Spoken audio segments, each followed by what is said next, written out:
1.5 oras. Tingnan ang mga larawang ito. Nag-record ang mga marinong Turko sa daungan ng Novorossiysk ng mga eksenang inilarawan nilang parang impyerno.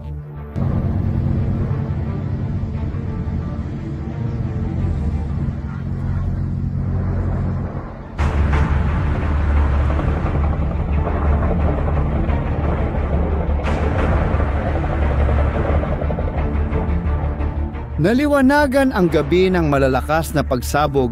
Tuloy-tuloy ang putok ng mga depensa sa himpapawid sa lahat ng direksyon, puno ng takot.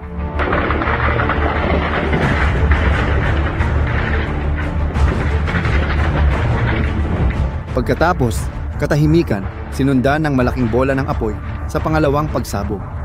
Ano? Ano yon? Na nakita mula sa kilometro ang layo.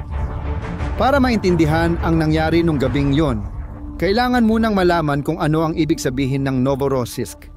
Hindi lang ito daungan, simbolo rin ito. Matatagpuan sa puso ng Krasnodar sa baybayin ng Dagat Itim, ang Novorossiysk ay pinaniniwala ang ligtas ng mga Ruso. Dito nagbabakasyon ang mga elite ng Moscow. Dito rin nagkubli ang hukbong dagat ng Dagat Itim. Matapos maging imposibleng ipagtanggol ang Sevastopol, sa sinakop na Crimea, sunod-sunod na pag-atake ng Ukraine ang nagpalubog sa daungan ng Sevastopol at ginawang sementeryo ng mga barkong pandigma. Kaya tumakas ang hukbong dagat papunta sa Novorossiysk. Akala nila na si Ali, malayo sa linya ng labanan at protektado ng pinakamahusay na mga sistema ng depensa sa himpapawid sa mundo, ay magiging ligtas. Pero,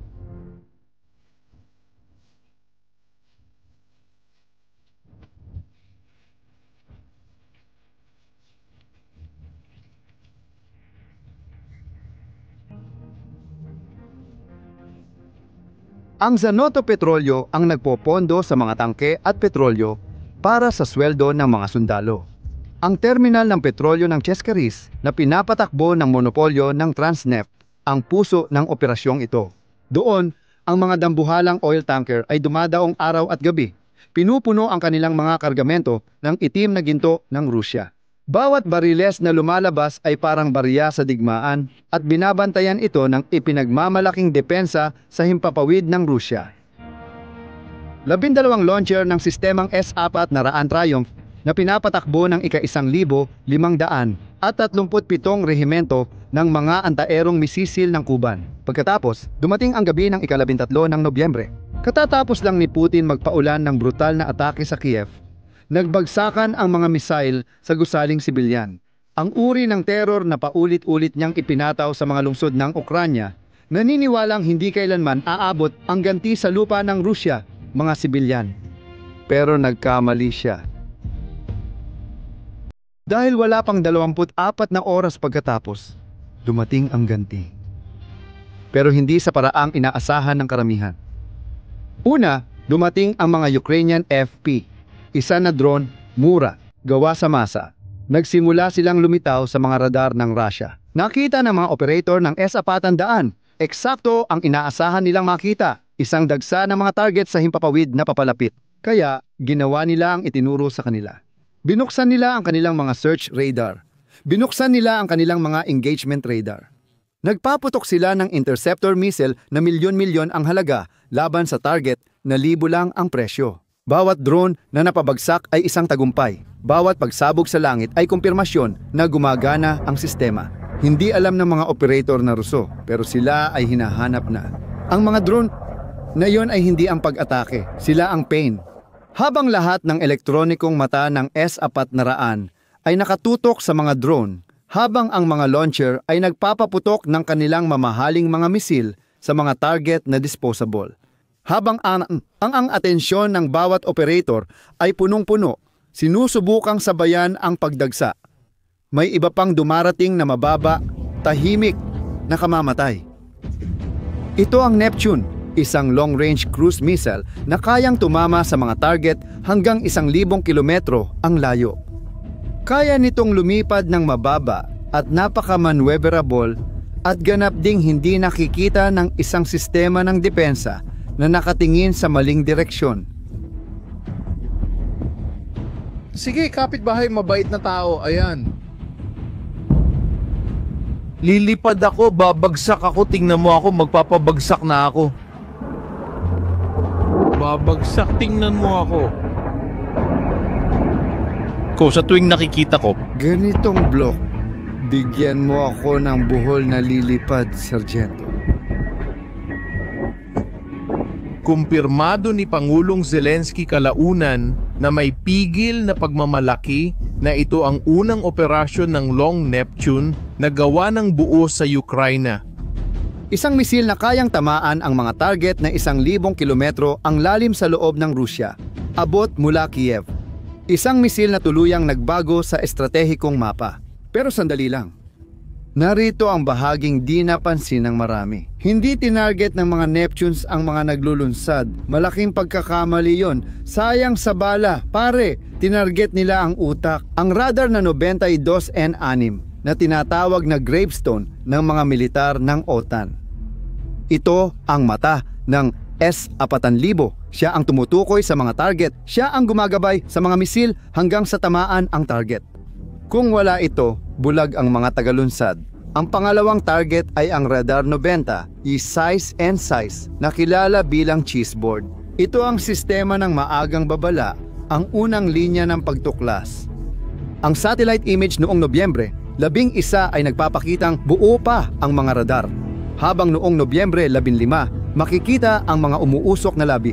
Kinumpirma ng pagsusuri ng mga source mula sa serbisyo ng seguridad ng Ukranya na 4 na S-400 launcher ang direktang nawasak. Pero ang pinakamahalaga, ang buong sistema ay naging hindi na magamit.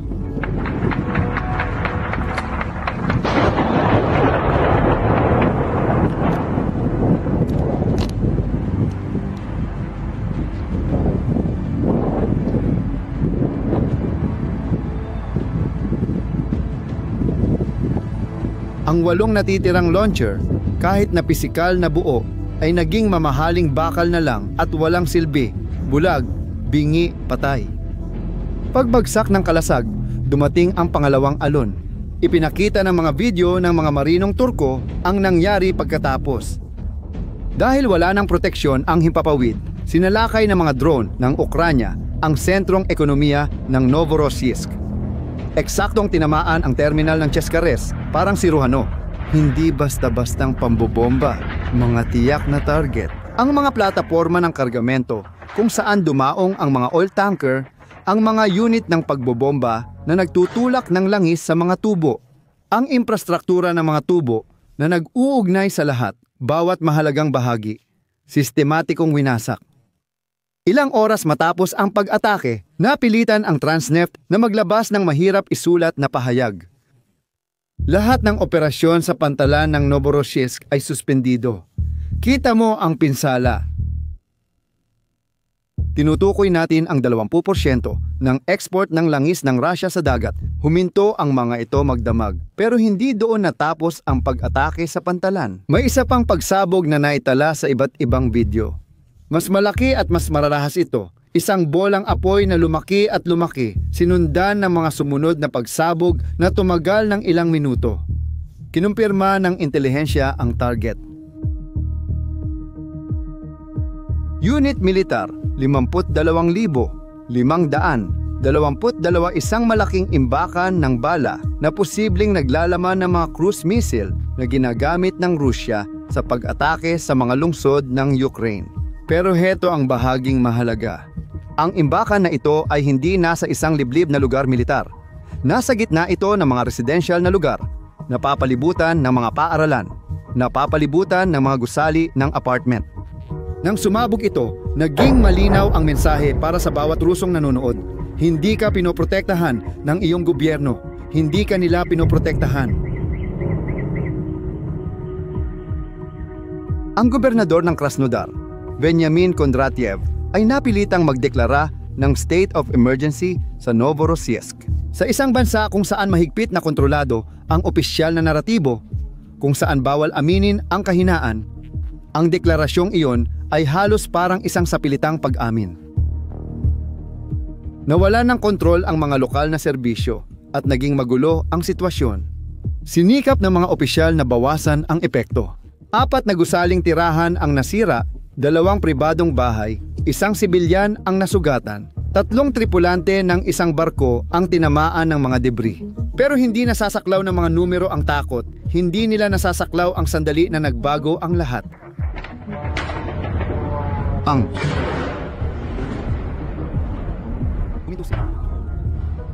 Agad na tumugon ang mga merkado. Tumaas agad ang presyo ng Brent na langis mula 2 hanggang 3% nang kumalat ang balita. Hindi dahil nauubos ang langis sa mundo, kundi dahil may napansin ang merkado na mahalaga. Ang infrastruktura ng Rusya ay mahina. Kung ang Novorossiysk, ang pinakaprotektadong daungan ng Rusya, ay kayang tamaan at maisara, ibig sabihin walang ligtas. At may isa pang biktima na nadamay. Sa tabi mismo ng terminal ng Cheskaris, naroon ang terminal ng konsorsyum ng Caspian Pipeline na nagdadala ng langis mula Kazakhstan papuntang Rusya, ay tinamaan din. Isinara rin ito. Ang Kazakhstan, na malapit na kaalyado ng Moscow, ay nakikita na ngayon ang sarili nitong ekonomiya na bihag ng kawalan ng kakayahan ng Rusya na protektahan ang sarili nitong infrastruktura. Ngayon, heto ang hindi sinasabi ng karamihan sa mga pagsusuri sa iyo. Para maintindihan ang tunay na epekto ng pag-atake sa Novorossiysk, kailangan nating tingnan ang isang bagay na nangyayari sa anino ilang buwan bago ito. Isang bagay na nagbago sa pag-ataking ito mula sa isang taktikal na tagumpay tungo sa isang matinding estratehikong dagok. Hindi lang Novorossiysk ang inatake ng Ukraine, kundi ang buong sistema. Sa buong taon ng 2025, nagsagawa ang mga drone ng Ukraine ng isang metodiko at walang humpay na kampanya laban sa mga refinerya ng Russia. Hindi ang mga plataporma ng langis, hindi ang mga lugar ng ekstraksyon, kundi ang mga refinerya. Ang mga lugar kung saan ang krudong langis ay ginagawang gasolina at diesel, mga produktong tunay na ginagamit ng mga tao. Isa-isang tinamaan ang mga refinerya, Lukoil, Rosneft, Gazprom Neft. Ang mga pasilidad na nagpapatakbo sa lokal na merkado ng Russia ay sistematikong binuwag. At pagkatapos, may kakaibang nangyari. Isang bagay na hindi kayang itago ng kahit gaanong propaganda mula sa Kremlin. Nauubusan na ng gasolina ang Rusya na ikatlong pinakamalaking tagagawa ng langis sa mundo. Mahabang pila ang nabuo sa mga gasolinahan sa bansa. Hindi sa Kiev, kundi sa Moscow, sa St. Petersburg, sa puso ng Rusya. Ang mga magsasaka sa Krasnodar, ang kamalig ng Rusya, ay hindi makahanap ng diesel para sa kanilang mga traktora sa kritikal na panahon ng anihan. Sa matinding desperasyon, tuluyang nagbawal ang Kremlin ng pag-export ng gasolina. Isa itong hakbang na walang kapantay. Isinuko nila ang bilyon-bilyong kita sa export para subukang pigilan ang matinding pagdurugo sa bansa, pero hindi ito gumana. Dito nagsisimulang maging di kapani-paniwala ang kwento. Nagsimulang mag-angkat ng gasolina ang Rusya mula sa Belarus, ang mas maliit nitong kaalyado, kahit sagana ito sa langis. Noong Setyembre lang, umabot sa 49,000 tonelada ng gasolina at 33,000 tonelada ng diesel. Huminto ka at pag-isipan mo yan sandali. Ang Rusya ay kumukonsumo ng mahigit 3 milyong tonelada ng gasolina bawat buwan. Ang mga inaangkat mula Belarus ay sumasaklaw ng 1.6% ng buwanang pangangailangan ng bansa. Isang band-aid para takpan ang isang malaking sugat. Pero hindi doon natapos ang kwento. Noong Setyembre 25, may nangyaring parang eksena sa pelikula.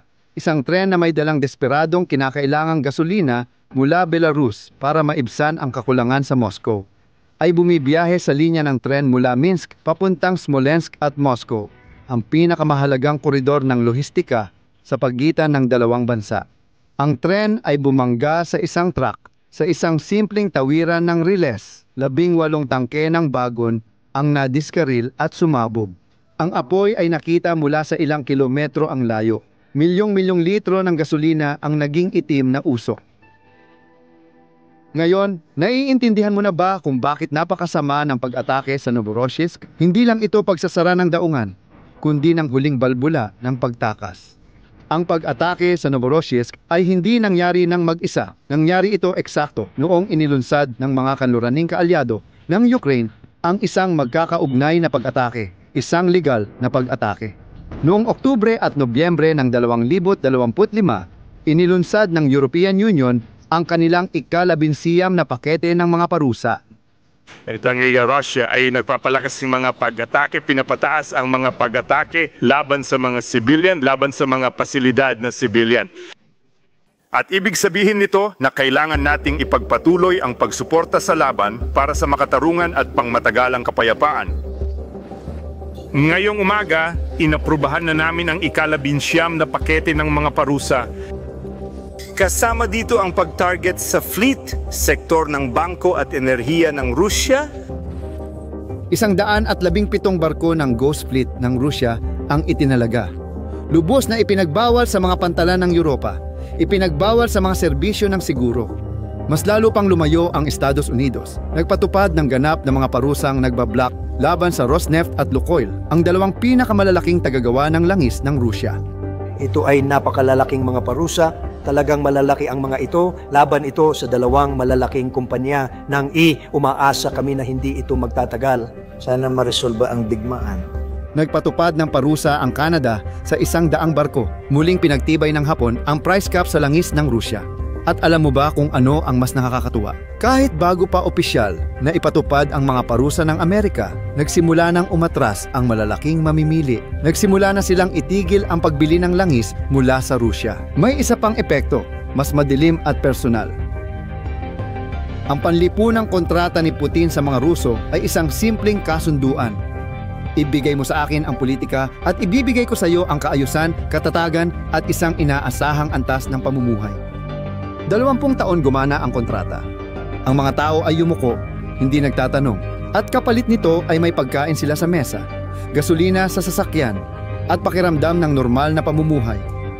Pero nagsimulang sirain ng krisis sa gasolina ang kontratang iyon. Lahat ng katatagan ay naglaho sa napakahabang pila. Nasira ang kaayusan dahil sa galit ng mga driver na nag-aaway para sa gasolina. Ang dating inaasahang pamumuhay ay nawala.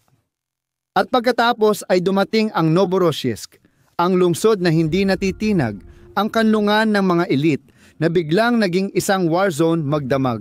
Kinailangan ng gobernador na magdeklara ng emerhensya. Nasira ang mga gusaling tirahan at ang mga pagsabog ay nagliwanag sa langit kung saan natutulog ang mga pamilya. Malinaw ang mensahe, dumating na ang digmaan sa bayan at alam ng Kremlin ang ibig sabihin nito. Bawat malalim na pag-atake sa teritoryo ng Rusya ay pumipilit sa Rusya na ilihis ang mahahalagang unit mula sa harapan upang protektahan ang mga estratehikong pasilidad. Sa likuran, mga refinery, mga imbakan ng bala, mga base ng himpapawid, daan-daang target na nakakalat sa libu-libong kilometro. Ngayon, huminto ka muna at mag-isip. Kung Novorossiysk ang pinakaprotektadong daungan ng Rusya, nasa ilalim ng payong ng pinakamahusay na mga sistema ng depensa sa himpapawid sa mundo, napapalibutan ng mga militar, itinuturing na hindi kayang galawin. Kung ang lugar na iyon ay kayang gawing abo sa isang gabi lang, ano pa ang ligtas? Ang totoo, wala nang ligtas na likurang linya. Ang digmaan. Ayos, nakauwi na siya. Ngayon, gusto kong malaman ang opinyon mo. Sa tingin mo ba epektibo ang estratehiya ng Ukraine para mapaatras ang Russia? Ilagay ang sagot mo sa komento. Gusto kong malaman ang opinyon mo. Kung nakatulong sa iyo ang video na ito para maintindihan kung ano talaga ang nangyayari, ibahagi mo ito sa isang taong kailangan din itong mapanood. Mag-subscribe sa channel para hindi mo ma-miss ang susunod na pagsusuri. Hanggang sa muli.